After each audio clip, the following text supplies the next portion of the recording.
దీపాలు ఆర్పేసేవారు కాకుండా దీపాన్ని వెలిగిస్తూ ప్రార్థనతో వాక్యముతో దినము మన శరీరాన్ని నలగొట్టుకోవాలి. అందుకే పౌలు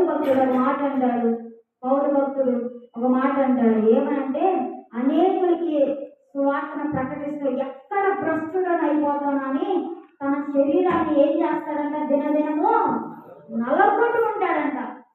దినదినము తన శరీరాన్ని నలగొట్టుకోవడం అంటే ఏంటి అసలు?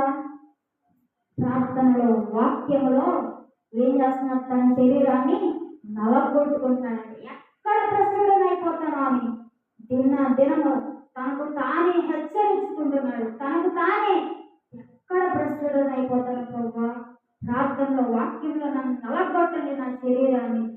దినము మనం కూడా ఏం చేయాలి? మన శరీరాన్ని నలగొట్టుకోవాలి. ప్రార్థనలో వాక్యంలో నలగొట్టబడాలి మనం.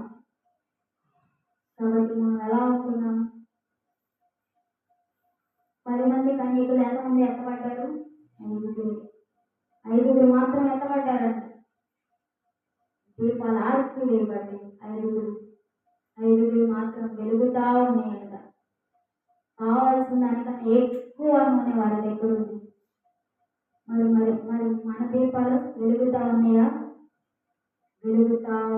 వెలుగుతూ ఉండనీయుడి అని చెప్పేసి లోక భక్తులు చెప్తారు. మీ దీపాలు ఆర్పివేయకుండా వెలుగుతూ ఉండనీయుడి.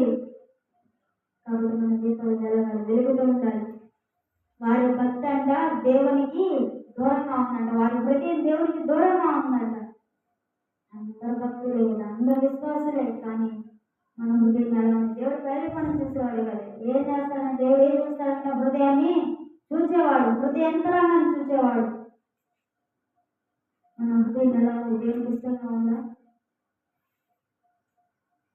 ఐదుగురు మాత్రం 5గురు హృదయాలు దేవునికి ఇష్టంగా ఉన్నాయి. 5గురు మాత్రం దేవునికి గౌరవంగా ఉన్నాయి. ఆయన వస్తాడు. ఆయన చేతిలో ఏముందంటే చాట ఉందంట. చాట. మనుషులందరినీ దేవుడు ఏం చేస్తాడు తెలుసా? చాటలో చెరుకుతాడంట. చెరుకుతా ఉంటే పుట్టు ఎగిరిపోయినట్టు ఎగిరిపోతారు, రాలిపోతా ఉంటారంట. ఆయన చేతిలో ఏముంది? చాట. చెరిగే చాట.